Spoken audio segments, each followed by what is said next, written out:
In the private office of his takeaway burrito shop, owner Jack White configured a small theatre where he hosted weekly movie nights for his friends and family.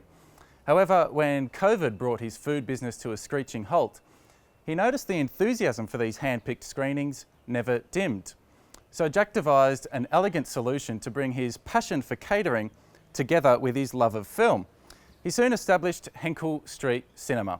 This private screening cinema, located in a semi-industrial space in Brunswick, allows patrons to watch any content they wish on the big screen while also ordering snacks from inside the cinema. Whether it's short films, your favourite TV show, or a live sporting event, this flexible screening arrangement lavishes the silver screen experience for films and artists rarely afforded the luxury. Today, we're delighted to be hosting this week's episode of Short Circuit inside Henkel Street Cinema. Although our episode wouldn't be complete without a guest that shares the same avowed advocacy for propagating filmmaking outside the mainstream. We're joined by the co-founder of Near Dark Productions, Bariş Ulusoy. Bariş and the Near Dark team specialise on narratives at the intersection of community and creativity, telling underrepresented stories of Australians across the socio-economic stratum. It's a great honour today to have exclusive access to the short film work from Near Dark Productions. So let's head inside now to check out the cinema and chat with Bariş about his filmmaking work.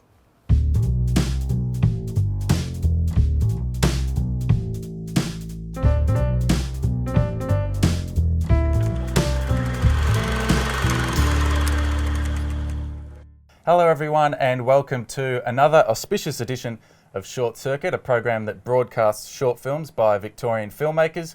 I'm your host Patrick Scott, and yes, I had to put my own name in the auto cue in case I forgot. Today we're inside the cosy Henkel Street Cinema, a private screening cinema ideal for events, functions, or even just for a few mates to watch any film you'd like to see on the big screen. For the entirety of the episode today, we're joined by filmmaker and founder of Near Dark Productions, Bariş Ulusoy. Barish's work is screened at festivals here and abroad, including St Kilda Film Festival and Revelation Film Festival. He also works closely with immigrant and disadvantaged communities to facilitate their creative project. We're honoured to have our lineup of short films today exclusively from the Near Dark team, each an example of psychodramas that sensitively explore mental health, grief and loss in inimitable ways. Bariş, thank you so much for joining us today. Really appreciate your time. Thanks for having me. I wanted to start with a question that I like to ask all of our guests. It's a bit of a tradition on this show. How did you first get started in filmmaking, and how did you know it was something you wanted to pursue as a career? Yeah, I guess first started in high school. I was really lucky. The high school I went to in the northern suburbs of Melbourne, called Gladstone Park Secondary, we had a media program there. So I started with an interest in photography and like photojournalism and kind of more real stories. And then that expanded once I got the chance to get my hands on a camera and learn, how to tell made-up stories. It kind of evolved from there. And I had a really strong cohort of like friends that I worked with in high school, and we just kind of carried that passion into going on to study it. And I don't think it was until I was studying that I realised what a career in film and TV looks like, or how that could happen, and I'm still figuring it out. Really keen to chat more about that later on. We're going to throw to our first short film for now. Yeah. Our first short film for today's episode is from 2017 and is called Katarsis. Directed by Bariş Ulusoy, it's a raw and bracing short film that deals with themes of mental health and sexual abuse. It's about a young man whose childhood, full of his own father's stories, leaves him questioning why his mother never had the same attention. Take a look. I found myself really frustrated by the glorification of the war in the project. In my project and in society in general, civil conflict, all these wars, we have Anzac Day, Remembrance Day, all these different days, all these different memorials to remember and celebrate these wars, and it frustrates me a little. I don't know if it's insensitive that, I'm tired of hearing about all of these wars. What about the people that endure, the domestic conflict within the four walls of their home? You don't hear their stories. I guess it's a very personal one for me because, my father, of course, I have the connection to that civil conflict. At the same time, my mother endured great domestic conflict in her past, war in the four walls of her home. And I'm nearly 20 years old, and she shuts down whenever I try to talk about these things. And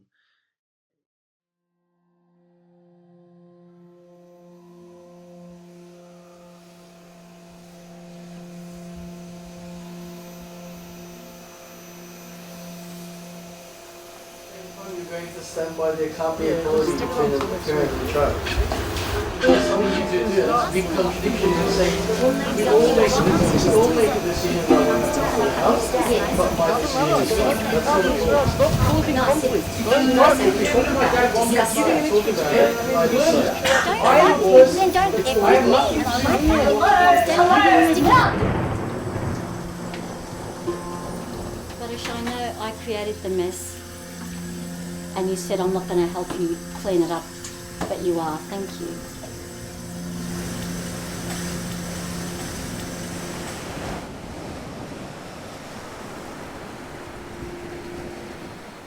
We were like free spirits, all four of us, the kids. And then there was always the time when Dad got home. Like storm clouds arriving.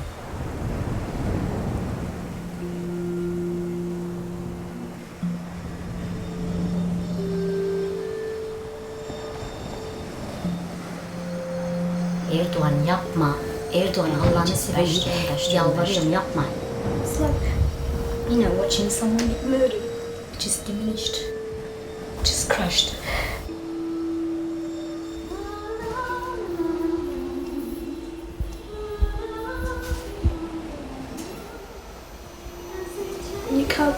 You can't save them, but you can't protect them.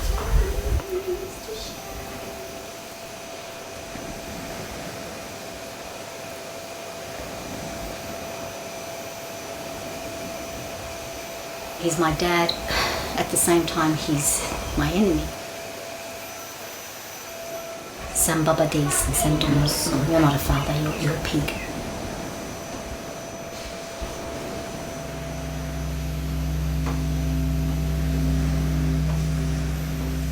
My mum encouraged to get an intervention order against my dad. Things were wrong, truly. She started seeing other people.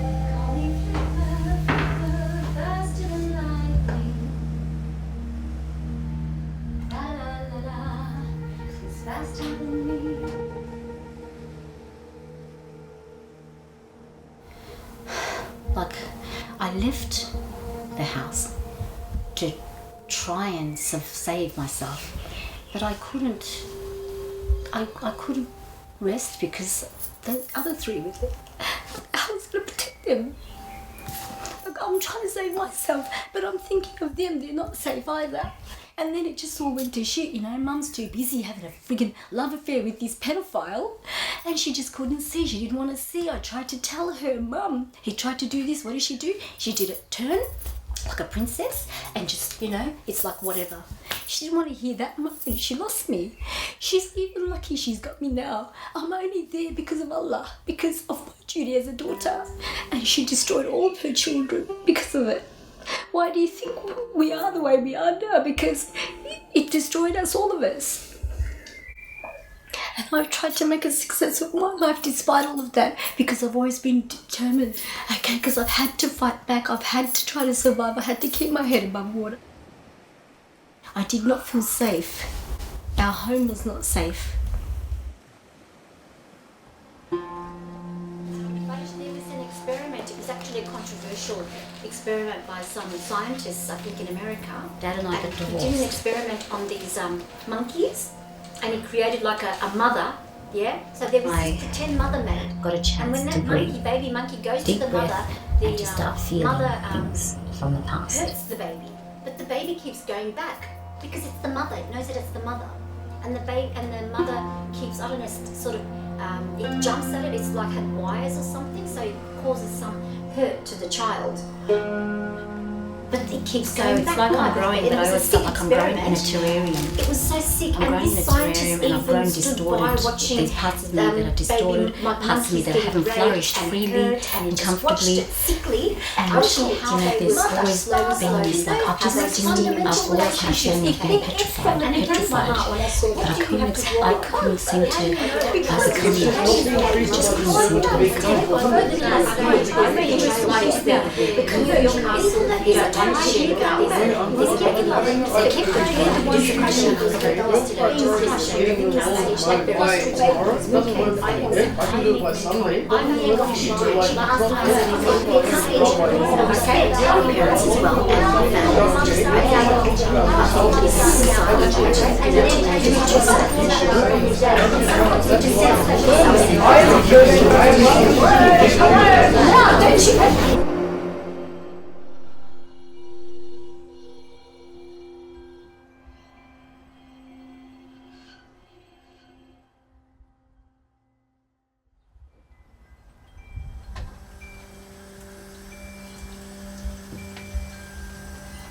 Barish, I know I created the mess, and you said I'm not going to help you clean it up, but you are. Thank you.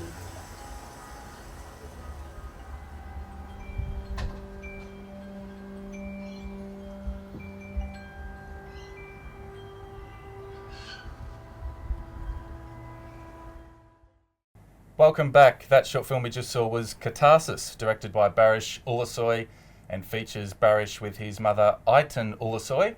Cinematography is by Guillermo Ignacio Perez-Pedraza and sound designed by Charlie Fraser and David Weaver. It screened at La Mama Theatre in Carlton for their quarterly Cinematica program. We're thrilled to chat with the director about it now. So this is clearly a short film that's deeply personal to you and it's rooted in your own family history. I'm really curious, how did you decide the experimental structure was the best way to tell this particular story? I think it was definitely, it started off as a decision out of like circumstance and necessity. We'd like been shooting this documentary over a period of like 6 months or 8 months, and the story kind of kept evolving as life does. And there are a lot of, discoveries along the way and revelations about like my mum's experiences with her own trauma and her past, which kind of, as we had this conversation in the process of making the film, layers kept coming on top and layers kept coming on top, and it kept becoming more and more and more kind of complicated, difficult to decipher and difficult to untangle. And I think a lot of this kind of thematic thread that Charlie Fraser, the editor, kind of saw in the initial footage was those competing voices and those, the kind of the loudness in a mind kind of, that's lived with a lot of these really complex traumas and experiences from your youth. So that was where the experimental nature started. It took a long time to kind of, the initial edit was almost unwatchable with how just loud and dominating it was, but it definitely just unlocked something off the bat, which was, how do we capture this sense of, just the sense of the clutter of a mind that's lived through these things, especially kind of coming to that end point in the film, like that final shot being on just my mother's face when she's kind of humming to herself. It was, and it's been a thread that's continued through my work, is just unpacking like post-traumatic stress disorder. And so the experimental kind of nature of the process made sense for telling the story in that way, and I think it serves to uplift the story. And kind of have tried to build on that with other work, is reflecting the inside of a mind and something that you can't show so easily on screen. And so what's striking to me is, like you kind of touched on it, the montage structure of the film where the voiceover is accompanied by, like, we see domestic chores taking place within the household. And for me, that has a really powerful effect of like how trauma can linger in the everyday. So you've kind of touched on it. Is that something that emerged through the editing process, or was it something you clearly wanted to achieve from the outset? There was an intention there in terms of having a domestic thread to it, and the fact that like my mother and I were sharing this process of, like storytelling and trying to, the idea there was essentially trying to break that cycle of abuse and trauma by having an open conversation and facilitating open conversations about those things. So domesticity was at the heart of it in a way, because it was about a mother and a son. But it wasn't until we were kind of trying to assemble a story, and there were, you know, like I said, there were these, just kind of life was happening and we were just trying to keep up. And there was a point that my mum decided to sell our childhood home and our family home, which is where a lot of those domestic scenes are shot. And that kind of drove us into that space of like, we need an ending for this film, and we need to come to a point of like understanding and actually successfully communicating something to each other. And that just happened in the process of moving the house. And I was kind of like, to Guillermo, my cinematographer, and, you know, just my all-around friend and creative helper throughout the process, was like, do you want to just come and film? And we see what happens, because Mum and I are going to be talking about everything anyway. And then, you know, through the support of like lecturers and, you know, colleagues and peers in my course, and we're really lucky to have lots of pitching and edit sharing and lots of feedback sessions. That domesticity kind of, it really shone through for people, and, you know, so we lent into it. And we're off to a commercial break. We'll be chatting more with Barish after this about another of Near Dark's short films, You and Me, Baby. Stay tuned.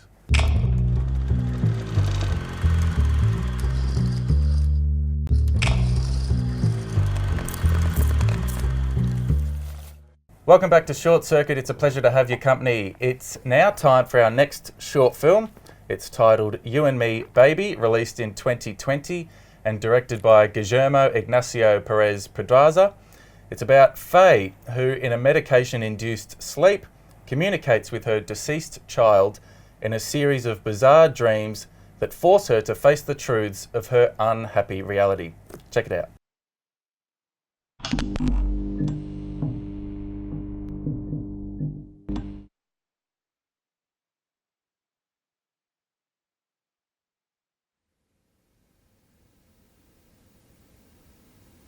Hey, you awake? Hey? Faye?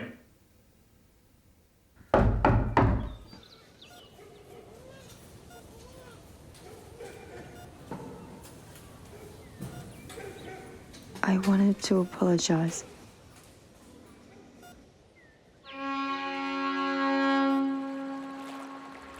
You're getting an unfair share of the blame for your parents' distress. It's not your fault. I thought a childless man and woman was supposed to do this, to graduate to feeling happy and whole. The seeds of our problems were already sown, long before you were supposed to arrive. It's a shame you didn't get to meet him. Perhaps you would have gotten along.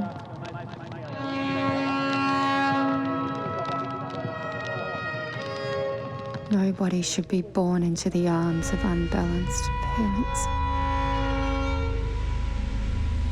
A rot can't be flushed in an instant.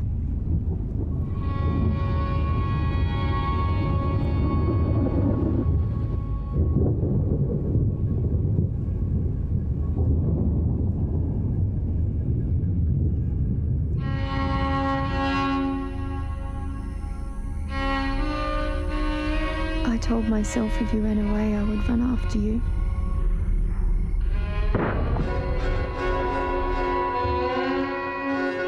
Because you are my little bunny.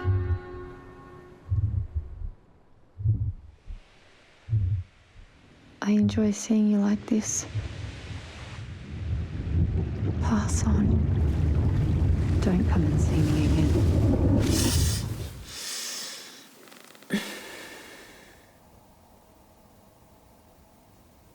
How many sleeping tablets did you take? Just one. Called your name how many times? Banged on the door. You scared me. I'm exhausted, Solomon. Sorry.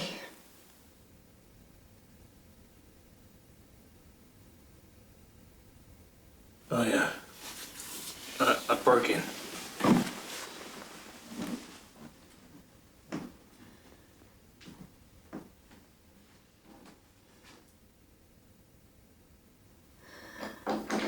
don't feel rested at all.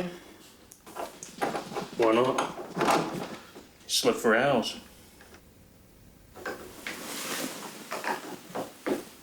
I saw our baby.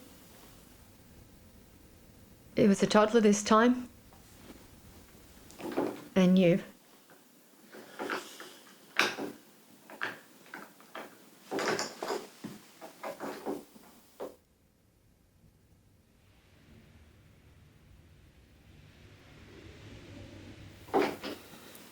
What were you doing inside? Watching TV. Come out and sit with me. Or I can keep you company here. Staying here. It's up to you.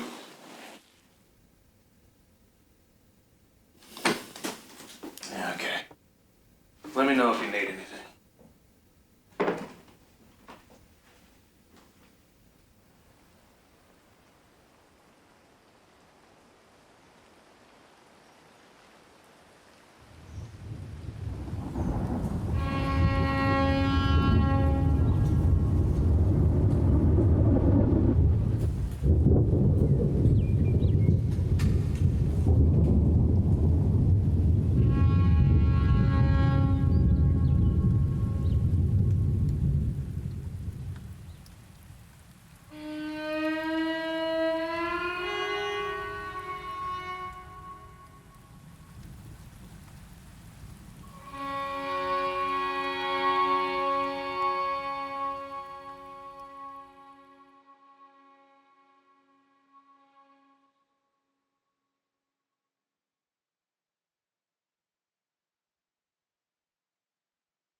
Welcome back. That short film was You and Me, Baby, directed by Guillermo Ignacio Perez-Pedraza and starring Maggie McCormack and Winston Hillier.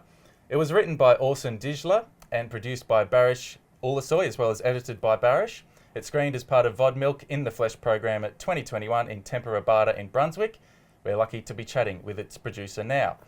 So in this short film, we see really contrasting styles with regards to the dream sequences of its main character, Faye, and the real world sequences that take place inside the home.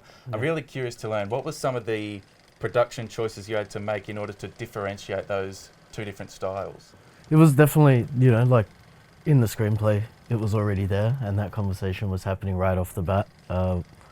Guillermo, Orson and I have worked quite a bit together to that point, and they were, the team that I came out of uni with, developing stories, and there was this intention to have, when this letter is being written to an unborn child, is really distinguish that magical space. So in terms of production decisions, it's really like the media you see on screen is quite separated from reality in different ways, whether it might be the lighting or the kind of, for example, when we have our hunter out in the woods in the evening, that's this very stark contrast to the really domestic environment that the rest of the film is set in. It was trying to have that really grounded reality and Solomon and Faye's relationship, and then contrasting that with a sense of kind of, a disconnect or something that was a bit more spiritual or emotional. Yeah. Was there any preparation or research done in advance to understand different reactions or different responses to grief and trauma?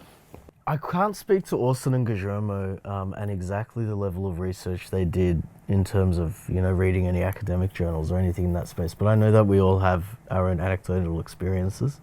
A lot of it came from our mothers and the stories we shared with them. I don't know how much, I guess, to disclose on behalf of other people, but our mothers have experienced, losing children prior to birth and going through that process of grief. So we kind of it was born out of an empathy for that experience, Orson's writing of the screenplay in its initial form, and a broader story exploring parenthood and seeking that connection. His mother had a great amount of difficulty kind of having a second child after Orson was born, and he was very privy to that process, and that really left an impression on him. So I guess in terms of lived experience informed it a lot, but in terms of, research by speaking to psychiatrists, psychologists, etc., and really delving into the space, not overly intensively. But I feel like ultimately it was really trying to approach it with empathy and consideration for loss in a broader sense. One of like the key mission statements for Near Dark Productions is that you aim to focus on underrepresented stories in the community. So I'm curious, from your point of view, how does this particular short film fit within the vision and values that Near Dark aims to achieve? Well, look, it's not a common told story. It's obviously one that's had plenty of representation in media and other ways in terms of, what rights women have with their bodies. And I think we were interested to look at a space where, this really beautiful, happy thing for a young couple is kind of turned on its head, and looking at what that causes, again, I guess, building on Katarsis and that same language of, looking at very domestic stories and not necessarily looking for high concept, grandeur action, but seeing that emotional tension and what did you call it? Psychodramas. Psychodrama. Yeah, that's a great word, and I've never used it before. But yeah, psychodrama. Definitely looking in that space of our cohort have all had very varied experiences with mental health in the context of our families, with different traumas, and I think we haven't seen a great depiction of that on Australian screens, and that was a big driving thing for us. Was we wanted to share stories we'd seen in our communities. And this was one of them, and this was Orson wrote this with his mother in mind, and with the other women around him in mind, and the rest of the team locked in around that, and that was it's continued to be important to us to tell, we're all a bunch of mama's boys and mama's girls at Near Dark, so I think that's definitely affected the storytelling language we have in terms of just paying respect to those that brought us here. Yeah, well, really fascinating to get some insights into the style choices of this particular film. We'll throw to another short break now. We'll be talking more with Barish about his first narrative short film, The Water of the Womb. Stick around.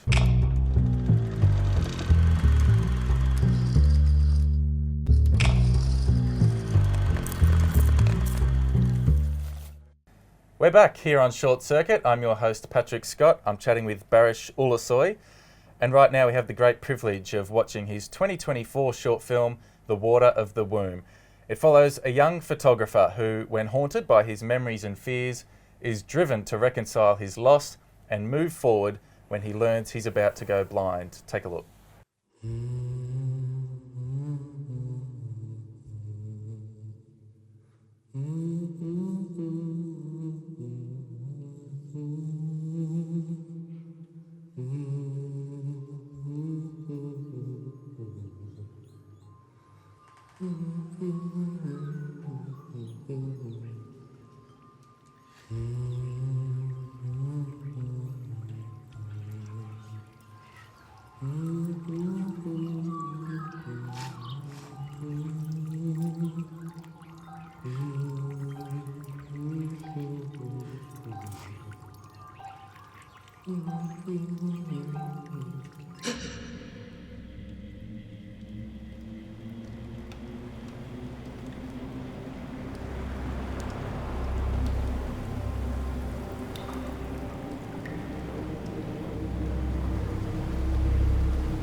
There's this new app out there that will actually show you to get your sweat on. What coin gives you incentive to be more active by tracking how many steps you take throughout the day and rewarding you with points when you hit certain milestones. Eventually, if you rack up enough points, then you can use them to get gift cards, airline credits, even a new TV. Wow. So ladies, do you think bribing people is a way to incentivize them to work out? No, I still need to be bribed, and I don't have an app. Yeah, I have to have, like, a trainer. Otherwise, I'm just like...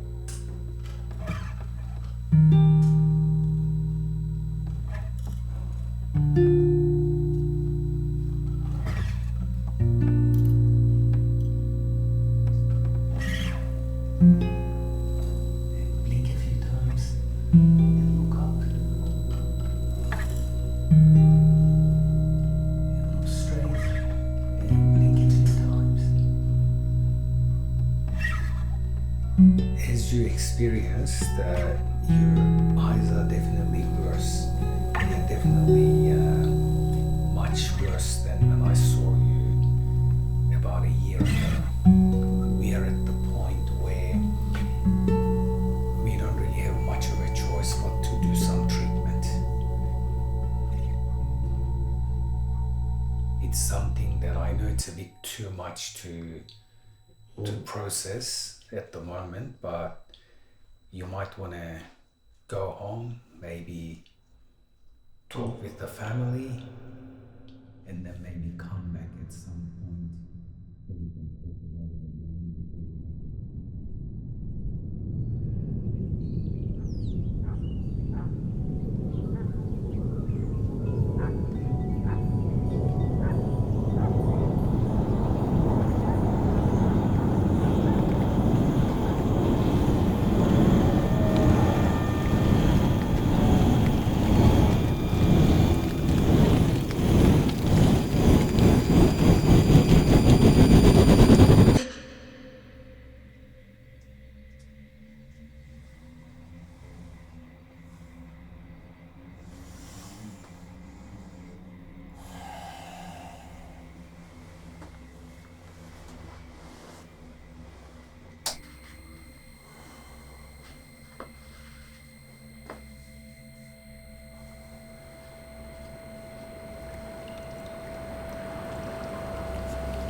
Welcome back. That was The Water of the Womb, a deeply personal project by its director Bariş Ulusoy. It parallels the pain and isolation of life-altering surgery with the anguish caused by the loss of a loved one. It was written, directed, produced and starred Bariş Ulusoy. Cast members also feature Davut Ulusoy and Cem Ulusoy. It was also produced by Madeline Latamansky and cinematography by Benita Carzino. This screened at the 24th edition of the Izmir International Short Film Festival in their Panorama program, and also screened at the 2025 St Kilda Film Festival as part of Australia's Top Short Films program. It's great to be joined by its director now to chat more about it. So this particular short film, The Water of the Womb, is about a photographer who's grappling with the grief of learning that he may require life-altering surgery where he will lose his vision. Mm-hmm. Can you share with us the personal experiences you had that influenced the narrative of this short film? It started with, I used to be, like a practicing cinematographer, camera assistant, and more in that shooter-producer space. And I was actually diagnosed by the same man in the film, my uncle, Davut Ulusoy, who's also my optometrist, with a degenerative eye condition called keratoconus. So I missed focus on a few gigs and kind of made that connection, something's wrong. So obviously that was something I was already confronting in like my own creative practice and my own, process as a filmmaker, is how am I going to tell stories with compromised sight and compromised vision. And then at the same time, there was this domestic family aspect that influenced it, that ultimately kind of came together when my mum passed in early 2023. And that kind of brought those two threads together of losing, your coping mechanism and your tool for reflection and survival and healing. So I guess those two threads came together with, loss of sight and your tool for expression, and then the loss of someone you love. And also, like at the time of production, I'd been diagnosed with rheumatoid arthritis, so I was quite like incapacitated at the time. And that was about like the most I'd moved in maybe 6 months. Right. So there was this whole kind of thing around the film where I really felt like it might in fact just be my first and last short film as a practicing director, which I feel it in the film now when I watch back. There's a lot of anguish in there and there's a lot of doubt and uncertainty, which almost felt like it just mirrored the film itself. So it's very tied to personal experience. In this particular short film, you're working in a number of production roles, including, as we mentioned, director, producer, writer, and of course acting. Is it difficult to juggle all of those positions at once? Like how did that experience work out for you? It was pretty wild. There was like my favorite story to tell on set was that there's a scene in the film, which you would have all seen now, where I'm blindfolded. And so I'm literally blindfolded, I literally can't see it, and I'm directing the action in a scene and the blocking in a scene. So it was very much like I had one of my close collaborators, Orson Dij, there beside me as a co-director in those scenes where I was kind of highly consumed. So he was always giving me performance notes and would kind of rally at the monitor after every take to have a quick discussion about it. And at the same time, it was just like complete trust in my camera team, Benita, who just really understood, the language of the film and what the priorities were. And then same with my partner, Madeline Latamansky, is also the producer. So even though I wore a lot of hats, I didn't wear them on my own. And that was definitely, I couldn't have done it without a team that I could just really let go and lean on to just completely kind of give myself to what I was doing. And for those interested at home, the locations used for this particular short film, I believe it's your grandparents' house, is that right? Yeah. And the garden in particular, I read, you left to grow on its own for 6 months prior to the shoot of the film. Yeah. Can you tell us, like, how did the natural overgrowth there inform the visual language of this short film? Yeah. So I was inspired, I got to give credit to Alice Rowacher, who did Happy as Lazaro, a great feature film. And I read in the making of that film that they actually grew I believe it was tobacco crops over like the course of a year. So the film was delayed to suit in the seasonal time frame. And I was like, wow, that's incredible. And my dad is living at my grandparents' place at the moment, and the yard was already in some form of overgrowth. And kind of when I saw that, I was just like, look, Dad, we're going into winter. It's going to be raining. You can't be doing anything really in there anyway. Can we just let it grow for 6 months and just let it feed into this sense of the overgrowth of kind of, in experience, lived experience, trauma. Again, PTSD was a big part of thinking about how that film was structured, in the kind of fragmented way it's structured, and this sense of doubt between what's reality and what's a dream and what's an imagining. And so having this really lush, overgrown yard just felt like it fed into that magic really nicely. And this particular short film screened at the Izmir Film Festival in Turkey, which is, I believe, your mother's hometown. Yeah. What did that achievement to screen at that festival mean to you personally, having it screen at your own mother's birthplace? It was very special. That was the festival it premiered at, and the first festival it was accepted into internationally. And the content of the film is all about reconciling that loss and that connection and the breaking of that connection. So to have the film selected at Izmir felt like, a very magical blessing from Mum, from the other side, wherever that may be, to acknowledge the work and give it her stamp of approval in a way, to say like, it's going home. And it felt really special to be able to, my mum and I shared storytelling always. She was my reason for going into the arts in her time in community theatre and in that space. So it really felt like a beautiful full circle, and definitely buoyed me to keep going and to keep pushing. And well, I really appreciate your insights into the making of that short film and your own personal story that is behind the narrative too. We'll go to a short break now. Short Circuit is off to a commercial break. Coming up, we'll be chatting more with Barish about his work with Near Dark Productions and developing creative projects with marginalised communities from all across the state. Stay tuned.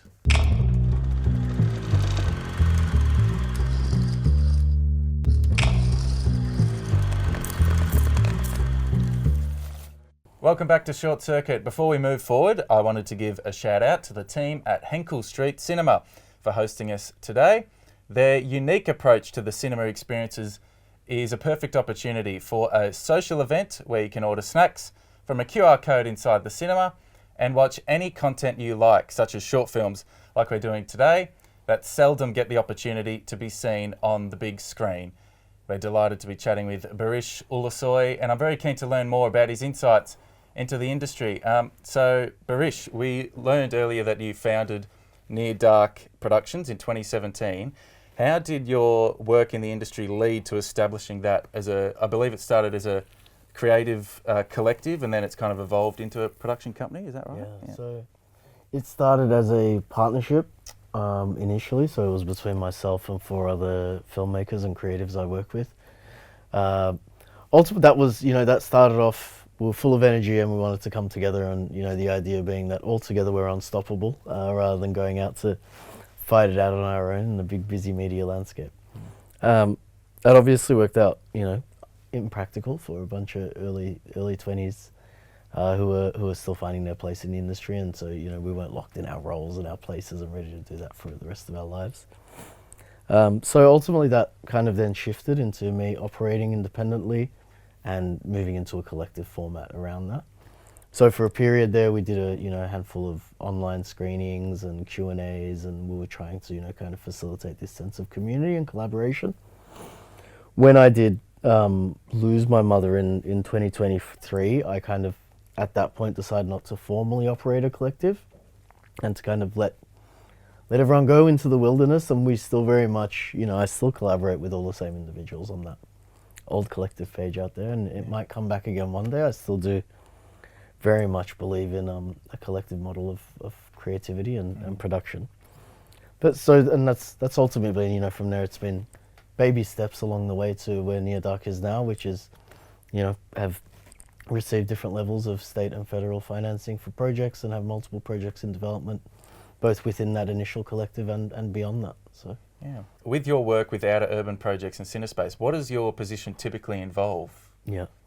So there's slightly different roles. With Cinespace, I've been engaged for quite a while, both as a volunteer, a program manager, and I've gone on to do like industry engagement and fundraising for the organization. So That could be anything from grant applications or designing and delivering filmmaking educational programs or training programs. So the last major program I did with CineSpace was a program called Holding Space with Business Victoria, which was about kind of packaging and translating a lot of the skills I've developed in my journey, and then hosting a series of Q&As and talks and masterclasses to try and impart that knowledge of how to start a micro-production company. Right. And how to actually build something sustainable to have a career longer than just one project or one film. Well, finally, one last question before we wrap up. Are there any projects you or Near Dark are working on that you are able to tease for the audience that might be being released soon?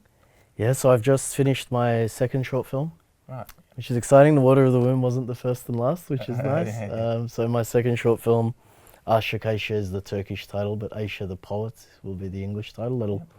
That's just had its cast and crew screening last week, and it's set to start its journey out in film festivals. So, I want to thank my guest, Bariş Ulusoy, for sharing his insights with us today. I'd also like to thank the team at Near Dark Productions for sharing their short films with us. A big thank you to the team at Henkel Street Cinema. It's been a pleasure spending time and checking out the beautifully crafted space they have here in Brunswick. Now, whether it's on your TV, laptop, phone, or repurposed Nintendo DS, we'll be back on your screens next week with more short films. See you then.